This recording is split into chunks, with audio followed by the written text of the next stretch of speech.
Welcome to the B2B Breakthrough Podcast. We're here to bring you all the best knowledge, insights, and strategies from e-commerce experts, successful business owners, and the team at Alibaba.com that you'll need to grow your business and achieve your next big breakthrough. I'm your host, Sharon Gai.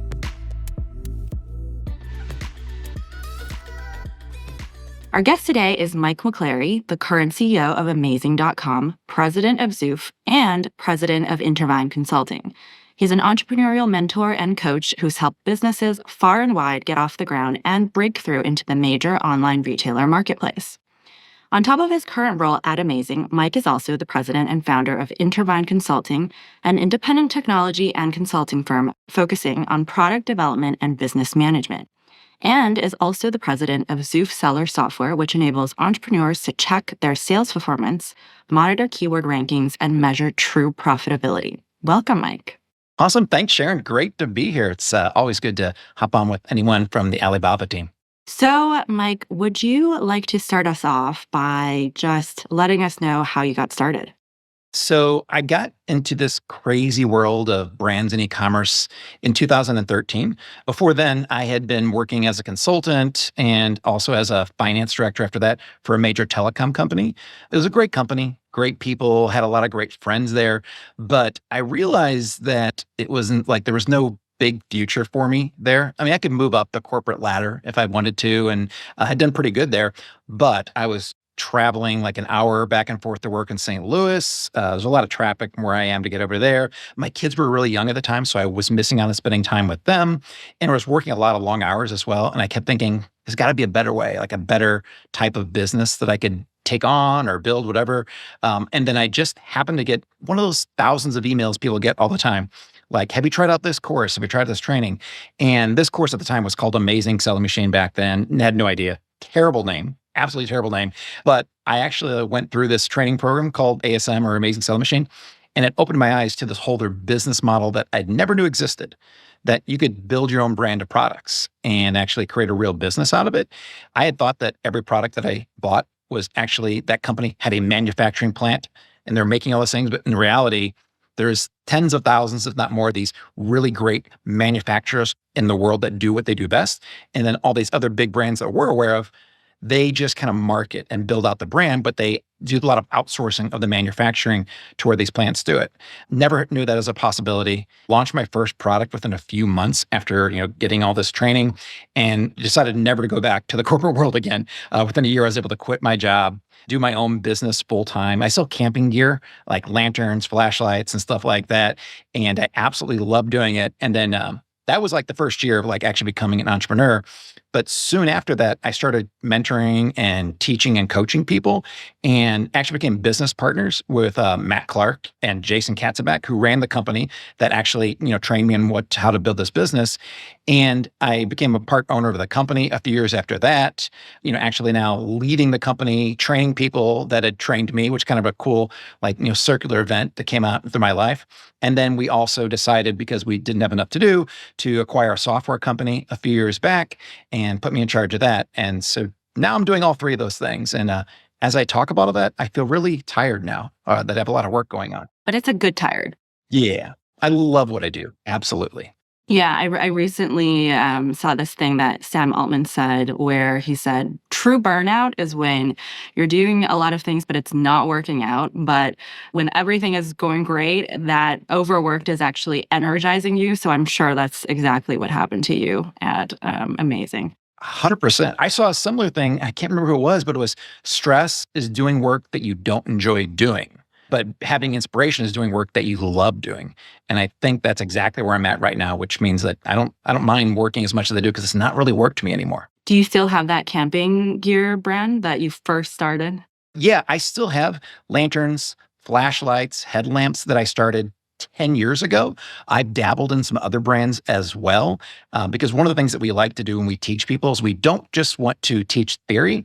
We have to teach what's actually working for us. And so one of the core, competencies that I have and I have to keep up is I have to know how to actually build and run this business. Otherwise, I don't feel comfortable teaching people. And so every day I get up, I spend the first 30 minutes of my day after exercising my son, I have a routine, but first 30 working minutes of my day, checking out my business every day. How do the sales perform? How do the ads perform? Optimizing anything. and then I'm done. And so I've been able to kind of like get it down to a process where it's 30 minutes a day to keep that running. It's still very successful. I love it, but it makes sure that I stay up on my game. So I know that if there's anything changing, Shopify, Walmart, TikTok shop, anywhere, I know what's coming up so I can actually incorporate that into any of our training and tools that we have. And I'm sure you do that on Zoof. Yeah, Zoof, that's our tool-based side over there. And then at Amazing is actually we do all the training and coaching and mentoring over there. And the two companies, my business partner, we own them both. So they operate they're very well integrated with each other. And so we make sure that whatever we're teaching in the training side is incorporated into the software and vice versa. If we have a cool idea in the software, we make sure we incorporate that into the training as well. How do you think the e-commerce landscape has changed over the past 3 to 4 years from the time that you got started? It's been crazy. If I go back all the way to 2013 when we started out, all you had to do was launch a product and breathe, and it would take off. So if you came in, a little guy like me with your little bitty lantern starting off, and you knew just a few things like, wow, put some main keywords in the title. Wow, make the bullets look like benefits instead of just these technical features, you could immediately start getting sales and rankings. And it was incredibly easy back then. Now, fast forward, it's changed a lot. It's much more competitive, especially in the big marketplaces. PPC or advertising is pretty much table stakes.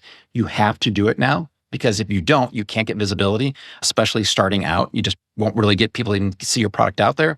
And the last time I did a search for a product, out of the first 20 results that I saw, I believe the first 16 were all paid ads. And so there's really so much fewer or little or lesser real estate space out there for people trying to get organic rankings. So advertising has become a part of the game. So you need to become proficient in it. You don't have to be the world's greatest expert, but you need to understand the basics of it. Otherwise, you'll really be at a disadvantage. And the other thing too, Sharon, is I think omnichannel is the way to go as well. We see the world of omnichannel, selling on your own website, selling on Walmart, eBay if you want to, TikTok shop, anywhere else. You really need to build a brand that isn't just focused on one platform or marketplace, and then you'll have a much more stable business. It may not take off as quickly as things did, but if you have 4 or 5 sales channels, you're in a much better position because if one goes down or slows down, you have all the other sales channels coming in. We talk about omnichannel all the time in my keynotes and whatnot as well. And it's true, it's sort of not putting all of your eggs in one basket and spreading that risk because you never know if advertising rules change, advertising costs go up in a certain platform, and it's just harder to survive if you're just on that one platform alone. If we say I wanted to build a product tomorrow and launch a product this year, and I'm creating my strategy, what major things do most early stage entrepreneurs fail to account for when they're planning a launch? Couple things. One is I think we focus too much on the product sometimes and not so much on the brand and the people that we're serving. And I admit, I'm 100% at fault for that. You'll hear me talk about product all the time. I even talk about how like the product is the most important thing, but really it's your customer and what the problem you're trying to solve. And so if you start thinking about who you want to serve and what problems they have that you can solve, that's going to make finding the product so much easier because then you can come up with a solution to their problem. And if you're one of those customers, if you can buy that product yourself, it makes it easier as well because you understand and can empathize with what they're feeling. So the first thing I do is think about your customer and what product that you're solving. That's the first step. Once you have that idea, you need to, and this is critical in these days, if you want to go omni-channel, you need to make sure that your product is truly differentiated between all your competition. Because if you can't catch someone's attention, let's say that, Facebook is still one of the biggest advertising platforms out there, or TikTok videos or any short form video. Those are all like really big, growing advertising channels for people to get people's attention. If you can't get someone's attention quickly with why your product or brand is different, they're going to scroll past and they're never going to know about you. And I've seen too many Me Too products being launched where people think that's the typical example. I want to sell my own silicone spatula, and it'll be blue instead of red. That's not enough to get their attention. There has to be some problem that you're solving that's going to really catch someone's attention in order to have the best chances for success. It can be a different angle. Like you could have the exact same product that you're just going to focus on a different audience or group and focus on, for example, maybe it's some kind of like men's supplements that focus on men like myself who get up there in the years and they need something a little different. You focus on a supplement that can be just for people, curly haired guys in their 50s who, want more energy. If you can hit that angle right, you're going to reach people and really have a much better chance of taking off. From your courses from Amazing.com, what are some examples of students who recognize that really special niche and just launched something that just took off? Oh, yeah. So I don't give away too many of the products there. Let me first give like a couple of big worldly examples of brands that have done a great job. Patagonia, for example, they focus on the environment. I mean, they have their own 1% tax they tax themselves to help give back to the environment. Doesn't make their products any different, but it makes their brand and what they stand for different. Just what you stand for is a differentiation that you can really lean into. There's Tom Shoes, who would give away a free pair of shoes every time you bought one, giving away to people that couldn't afford shoes. Again, the shoes were no different. They're great shoes, but they're no different. But they were able to differentiate their brand by doing something really good. And now they also support mental well-being and mental illness, another way they're differentiating themselves from everyone else. And then one of my favorites is, they weren't one of our students. I wish they were, but it's Elevated Craft Cocktail Shakers. They are these really beautiful cocktail shakers. And believe it or not, during the pandemic, some people might have started drinking cocktails a little more during the pandemic. They built really beautiful cocktail shakers that they actually could do the measuring in the cup, high quality insulated steel. And then their products cost probably 5 times as much as all these others out there. But because they went towards this, these group of people who really wanted this elevated experience of having their own cocktails made at home, they were able to crush it, all without not really differentiating that much, just really high quality. Yeah, so it sounds like you really need some sort of niche and to really go very, very specific instead of a more generalized product maybe. And of course, you're sourcing a lot of these products on Alibaba.com. Was that the first platform that you went to go source, and what was your experience? I found my very first supplier on Alibaba. His name was Jeffrey. He is still my supplier for camping lanterns to this date. He's been over to visit us 3 times. I have never been to China. This is I'm almost embarrassed to say this. Never been to China yet to source any products. I've only used Alibaba. Well, I guess that's why the platform is there, so that people don't actually have to fly over to China to check out every single product, because whatever is happening is clearly working for yourself. Yeah. It is. And it's great being able to get on videos now and chat with them and talk with them. I just met with, now it's Bonnie and Sally, work for Jeffrey, same company. We hopped on right before the holidays just to catch up. We weren't even really talking about work. They wanted to get on to see how the year had been for me and talk about what we had plans for the holidays. It was just a great experience. I feel like they've become a part of my family, all from, I guess, 11 years ago now, reaching out because I was starting a brand on Alibaba and sending a message. So nervous. I had no idea how they were going to take my message, if I was going to sound foolish or not. But it was great. They responded back that very night. We built a rapport, ended up sourcing, multi-million-dollar business using them as my supplier. If we can switch gears a bit and talk about what your work is focusing on in terms of growth, scale, and profitability, in terms of metrics, what information are you focusing on that can pinpoint opportunities for your entrepreneurs, especially at the start of their journeys? For me, the start is all about limiting your risk. Maybe in the past, we would tell people, get $10,000, $20,000 of inventory on your first order, because if you wanted to compete on marketplaces, you needed to sell volume. And that's really the main way that you had to increase your reach and organic rank, was volume.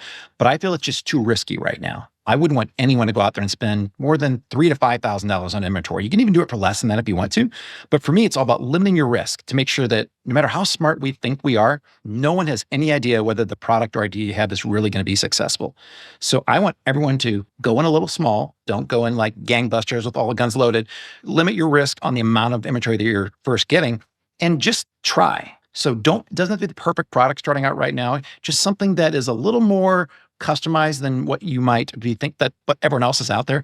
Not a different mold, but just something in a different angle, better packaging. Start with a couple hundred units first, get your feet wet in this and test it out. And if you can at least, and I'm getting back to the question you asked, but if you can at least break even on that first order, that's a success. That's a big success. I don't think people realize how many businesses don't even break even for the first couple years. So if you can do that on your first order, just break even, then you know that if you scale this business up, you get more discounts by ordering larger quantities, get bigger discounts by doing bigger shipments, also being able to offer bundles of your products, then you'll be able to really start reaping the profits that come along with that. So to me, it's all about starting off, breaking even, testing the waters, limiting your risk, and then focus a lot on trying to, then scale the business up to increase your profits. And for me, it's all about cash flow and ROI. What's the return on your investment? Because that's a tricky one people don't think about. We think about profit margins all the time. But to me, it's like, how much cash do I have? And then how much can I turn that over into more cash to grow the business? 10% profit margin, maybe, that's not a great profit margin, especially when it's on a cheap product. But if you can get an ROI on a more expensive product because you get a bigger margin, you can really grow a business much bigger. So we teach people to look at ROI more than anything. So if you are talking about customization, how are you asking the factory to be customizing that product for you? Or is it just a more, maybe like a what we call a long tail SKU, or a SKU that's not as sold as often? So the way that I would go about it is eventually it'll be the manufacturer that you find that does the true customization for you. And that may involve a new mold that, which, aren't that expensive. But the good thing about that is you're kind of building your own intellectual property and you're building a moat around yourself. If you have a mold for your product, no one else can have that mold. No one else can create the exact same product as you. So that's why it's a good investment later on down the road. I wouldn't go right in from day one. I'd first test out the product using a very similar one that we're also selling, but I would give it the type of customization initially that doesn't require big expense, like better packaging, a nicer logo on there that has really catchy and resonates with your brand, maybe just a few extra features that you can add in if it's an electronic product or something. But I would try to limit your risk again and try to really make it stand out without making a physical change to the product. Once you have a winner, then I would work the manufacturer and go in on a mold. I did that with Jeffrey, my manufacturer. We went in together on the mold. I primarily sell in the US and he wants to sell over in Europe. And so what we did, we went on this mold together, and I have the rights in the US. He has the rights in the European market. It was great way for us to limit our costs, and didn't bother me one single bit. And we don't have a contract. After 10 years, we trust each other a lot. I think people do need agreements and contracts because you hear horror stories, which is what's great about the programs that Alibaba has put into place, trade assurance, to make sure that you don't really know the supplier because you've never met them before. What a great way to have someone you trust like Alibaba hold the money in escrow, so that once the product and order is finished, then you can feel confident that you're going to be sending that money to them and getting the product in return.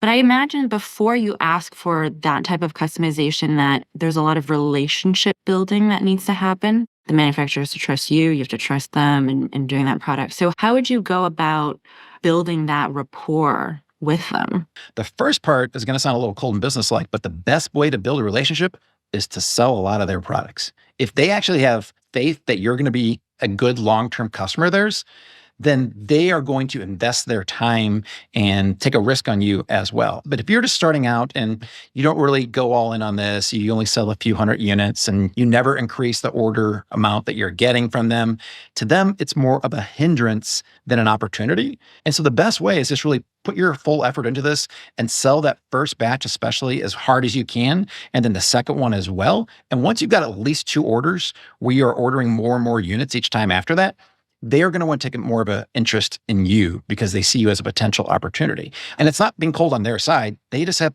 lots of clients and they have to put their focus. They have limited time, the only resource we all have the same amount of. And so they have to know who to put that time into. So doing that, growing your sales, number one. The second one is just get to know them, ask them questions. Don't just treat it as a transactional relationship, but ask them about their weekend, their plans, what they're doing after they get off of a chat with you. And then offer up the same thing if they ask those questions of you. Building that personal rapport goes a long way. And it also, just build that trust between one another, that you're not there just trying to make money off of each other. You're there helping each other grow, that you're both trying to have the same goal. What services do you see as being underutilized by entrepreneurs in these type of relationships? Oh, wow. Well, the open one that's out there about everything else is AI. There's so much to do with AI right now. I think that the biggest service that's not quite there yet is going to be product imaging, lifestyle imaging. A lot of tools are out there to create incredible images. Midjourney is one of the big ones out there, Dolly and such, but they still struggle with creating really good lifestyle, putting your product into the mix of really good environments in people's hands. They do an okay job of it, but not great. And so I think that that's going to be the next tool and service that I imagine in the next 6 months, that's all going to change. We'll have lots of good options for that. I think those are the types of services people need to invest in. Because if I look at anything about a product when you're launching that is critical to it, I think your product images are the most important after the product itself. And here's why. Your title of the project, the bullet points, the description, what you call it, the keywords you try to rank for, you can change those in a heartbeat, but your images cost money and time. And if you decide that your image is terrible, it's going to take you weeks, if not months, to really get a photo shoot or, and test out several different images. So from the right beginning, what I would invest in is good images. And I think too many people fail to use that, fail to really see the value in getting good images for your product right away. The other services that people don't take advantage of are maybe consolidated shipping. So it can be, there are services out there that will allow you to not really lease an entire container, because who can when you're starting out, but you can maybe partner up and get containers with other people that are importing from the same country, maybe the same region, into the same ports. That can help them save costs on shipping right there. You need an aggregator. And I believe Alibaba has a really good shipping service now too, kind of attached to the whole platform. Well, I mean, when as a entrepreneur, you're ordering off of Alibaba.com, I think it's also, you ask the factory, right, if they want to, if they're able to ship that over to you, to the US or your end destination. And that's a service that you can actually ask that factory to do for you, right? Yeah, and that's the most affordable. Your factories are going to know very well how they can get the product shipped over to wherever you want to go the cheapest, especially for smaller orders, with a lot more flexibility. I know that when I get into the bigger orders, though, I want to know that I'm in charge, that it's my name on that bill of lading, it's my name, my company name, that if there's any issue with customs, they're going to reach out to me so I can get them kind of worked through. When you get to those levels, the shipping can be a little more complicated. And I love having services that are out there that can help me do that. I don't want to ever be an expert in shipping or importing. I want to have a partner that I can count on that takes that burden off of me. Yeah, like a freight forwarder. Right. Yeah. What do you think now are some of the required skill sets for entrepreneurs to have when they're looking at this business? One is really trying to understand what makes a brand. Again, we focused so much on the product back in the day because that's all that mattered. But really understanding what really a brand is. It's not just a logo. It's not just a set of colors and hue tones. It's really what you stand for, what you're the problem you're trying to solve, and the people you're trying to solve that for. I think that's the main skill set. And I think anyone can gain that. You don't have to be a marketing expert to do that. It's just a mind shift that you're serving people and solving problems, not just selling a brand. That's one of the skill sets I think anyone can learn. If you try to sell to everyone, you're going to sell to no one. That's why you really need to know who your customer is. And I fell into this trap at the very beginning. When people ask me, like, who's your target audience for this? I would always say, it's everyone. Everyone needs a flashlight. Everyone needs a lantern. And they may need it. Doesn't mean they want it, and doesn't mean that you want to serve those particular people as well, because they just might not be that interested. So you really need to focus on who your audience is. What I always like to tell people too is build a brand that can appeal to a lot of people. Like, you want a really big audience. I think coffee. Probably half people drink coffee. Think bedding wear, things like that. Those are huge, lots of demand products, because having a product that's in a big demand will help you trigger the algorithms when you advertise. You get a lot of people looking at it, and they'll much more quickly figure out who your audience is. But once you have this huge potential audience, then really focus in on your differentiation. So it's kind of like a combination of the two. Big potential audience, but how do you differentiate yourself? That's kind of like the magic formula that you're able to really get products to take off. Lots of demand, lots of potential demand, but really your own target audience that differentiates your product from everyone else. It can really make things take off. That's interesting. So pick a big category. So something with a large total addressable market. And then pick a subcategory within that and a more specific target market within that, like not just women, but maybe women who are in their 40s who go for a 5-mile run, that more specific as you go as you can. And then brand around that. Absolutely. And it'll expand out of there. You'll target that, and that's going to help drive sales and conversions, but it will absolutely expand out of there. People aren't just going to, like the military aviator watches I talked about, half the people buying them are not really flying planes, but that allowed them to get started and really make their mark. What is your go-to AI tool? Oh my gosh. So right now I go between Bard and ChatGPT. There's no clear winner between the two? Yeah, they keep going back and forth. As of yesterday, ChatGPT is the winner because of being able to create your own personal GPTs. So I'm using it in my business. I created one that actually writes me video scripts in my voice. So I downloaded the transcripts of the presentations I gave at our Silicon event, because I wanted it to be, how do I speak on stage naturally, not off a script? How do I just talk? So I downloaded several of those, uploaded it into this little GPT and said, this is how I talk. create me, whenever I ask, a 30 to 60-second marketing video in my own tone. And now it does a great job of it. And it's wonderful. I've also used it to look up HTS codes, it's like tax and tariff codes on products.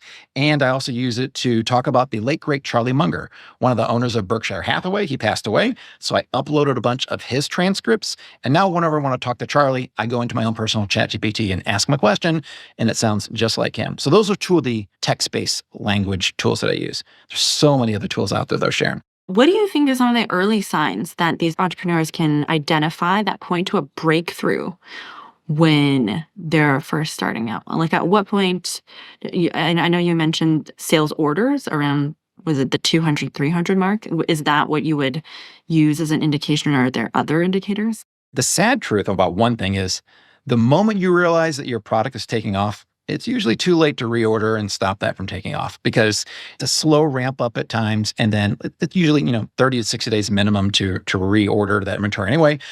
But I always tell people that's a great problem to have. Like if you run out of inventory your first time, even your second time, don't stress about it. Another reason why I tell people don't just focus on Amazon. Amazon sometimes penalizes you if you run out of inventory. You lose what's called the honeymoon period. But if you're omni-channel, you're at every channel, then it's not an issue. You just turn your Facebook ads off, when you're out of inventory, and turn them back on, and then send them right to your own Shopify store. So running out of inventory is a great sign. If you've done that, you have found a product that you need to lean into more. Start optimizing it. How can you optimize your ads? What we tell people all the time is create 5 ads with 5 different angles going to 5 different landing pages. It can be the same landing page, just a different title on it, but then you don't really ever know what the angle is that's going to work. You may think you know, and I think I'm wrong 90% of the time. But if you try 5 different angles, you can use ChatGPT. Hey, I sell this camping lantern. Give me 5 different customers that might be interested. Now give me 5 different angles as to why they might want this. Test those out in ad copy, send them to a landing page with that same headline at the top, and you'll very quickly find out which of the angles is working for your product. And then you lean into that. I'm not answering your question at all. I mean to get back to it, but I just kind of thought about that and I wanted to get to there. To me, it really is about sales velocity and sales. Like when you get to a couple hundred in sales, and if you've at least broken even, or even if you've lost a little bit, if you start seeing that there's some traction, I think that is probably like the key to really realizing that you have a product that's and a brand that's going to take off. I'm trying to think of other factors out there. Good reviews. Like maybe customer inquiries, people asking you if you have this product in another color or size. Yeah, that's great. Those are great insights too, because what a great way to expand your line. I like starting out simple, one product, one size, one color. But if people are asking like, hey, do you have it in black or blue? That's a sign people are interested. I mean, not only are they interested, they're seeing you. You're getting out there and actually starting to get sales. What do you think are some of the major innovations that's influenced consumer behavior in e-commerce in the post-COVID era? Social media, I don't know if I call that an innovation, but the fact that people are buying now because of social media, it's always been growing, but now it may surpass regular search buying at some point. Just seeing the investments. I think TikTok's investing $6 billion last year alone on, becoming the next big competitor. So I think that social media purchasing, where it's not just a direct search and find and buy, is one of I'll call it an innovation that's out there. Also, being able to buy within apps is an innovation. So for example, any kind of app that you may have, maybe it's Instagram, maybe it's TikTok, you can buy right in the app. You don't have to exit. That's an innovation that I think consumers are really loving. They know that their purchasing information is into that app, who they trust, because they're using it all day long, and not taking to a random website that they don't know who you are. So I think that's one of the innovations right there that is helping people. Like a closed loop purchasing system. You purchase in the app that you're seeing the ad. What do you think consumers will be focused in 2024? If you were the Oracle, maybe not in the area of fidget spinners, but other product categories, what would you say are good products to look at in 2024? Or what will consumers want to buy in 2024? Well, I think health and wellness is always going to be one of the ones that people want. Everyone wants the promise of living forever and eating whatever you want and still looking fantastic. So I think health and wellness will, whether it grows or not, it's going to continue being one of the top type of products that are out there. So to sort of close it off, what industry advances would you say were some of 2023's biggest legacies? I mean, it's got to be AI. I can't think of anything else. I almost wish we'd like say if AI were off the list, because AI made more advances in the past year than I can see in any technology that's ever come out. And the fact that AI can help it speed up how fast AI goes is kind of scary.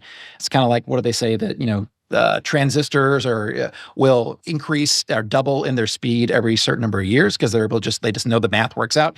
AI is growing exponentially fast. And I think that 2024 we'll probably have more advancements in 2024, but might not feel like it because last year was like the first time people even heard of, Chat GPT. They didn't know what these large language models even were, had no idea. We're going to see a lot more advancements this year because all those new companies that started out last year that were putting their businesses out there, which I love, people didn't wait to have a finished product. They're like, I got a tool that does 50% of what we want it to do. I'm putting it out there right now. It's free to use. That way you can tell me how it's going to work. Those companies are going to refine their products, actually find markets to sell them, to buy their products now. And I think we'll see some really, really marketable products this year that we didn't have last year. Last year, a lot of experimental, awesome products didn't quite do everything that we wanted them to. This year, they're going to start buttoning up those things and are some products you can just like plug and play and let help run your business. Where do you think e-commerce will be in 5 years' time? Now looking into the future. E-commerce is only growing. It's never going to go down. People are, just much more comfortable with buying things online. They're much more trusting because they've gotten used to it by now. I think the e-commerce is I hate to say that I'll know what's going to happen because I wouldn't have expected social media the way that it's been over the past year to be like one of the fastest growing e-commerce trends. I imagine that there'll be more VR at some point shopping in e-commerce. The promise came out about 2 years ago when Meta started building in their VR headsets and VR tools. And people were talking about, oh, you're going to go live and hang out in these VR worlds. You're going to buy these VR properties and start buying real products. It never really came to be. But I think VR shopping might actually be something that hits us in the next 5 years. Would you ever recommend the headset as somebody's starter product? Yeah, probably not. Too much technology. I don't recommend anything that requires a lot of technology or even an app built into it. I've seen people do really well, like the Roomba, robots. You can have apps that control them. I have air purifiers have apps built into them. Those are great products. However, there's a lot of maintenance involved in it. Like every time the app has to update, you got to deal with every type of phone and operating system out there. So in general, really complicated electronic products, I do not recommend because it's really hard for anyone to manage that and maintain it yourself. One final question, this I would be very, very curious with, is what advice would you give to your teenage self? What advice would you give to Mike back in the day who was walking around the campus of UIUC? Don't think that you have to follow the system that we all believe you have to. Interview, get a job, work for a company. There's nothing wrong with that at all. Absolutely. I did it and I did love it for a while. I really did. And I know people who love that. That is a great path if you want it, but it doesn't have to be the only path. I think almost everyone should open their minds up to the possibilities of working for yourself, creating your own business. Because nowadays, we call it the gig economy, but it's really like this entrepreneurial economy we have right now because the costs for creating your own business right now are virtually nothing. All you need is you, nothing more. And you can have your own business right now and you can try it on the side with very little costs out there. I mean, you can, if you have a car, you can be an Uber or Lyft or, DoorDash driver. You can also do tutoring online if you want to. You can do social media posting if you want to. You can do copywriting. You can learn how to do copywriting. You can use AI to do a lot of these things as well. There are hundreds of potential things that people could do for their own job right now, just to try things out and see if they like it. And the risk, there's no huge financial risk when doing those things out there. So I would encourage anyone, you don't have to go out there and build a business with us with physical brands of products, but consider doing something just to see if you want to be your own boss. You may not like it. You may not want to try something different, but I think everyone, if they have even the remote set of interest in it, should give it a shot, see if it's something for you. So thank you so much for your time and all of the knowledge and insights that you've accumulated. B2B Breakthrough is brought to you by Alibaba.com. To find out how Alibaba.com is empowering its customers with the tools, services, and resources they need to grow their businesses, visit Alibaba.com. And then make sure to search for B2B Breakthrough Podcast on Spotify, Apple Podcasts, or wherever you find your podcasts. Make sure to follow us so you don't miss future episodes. On behalf of the team here at Alibaba.com, thanks for listening.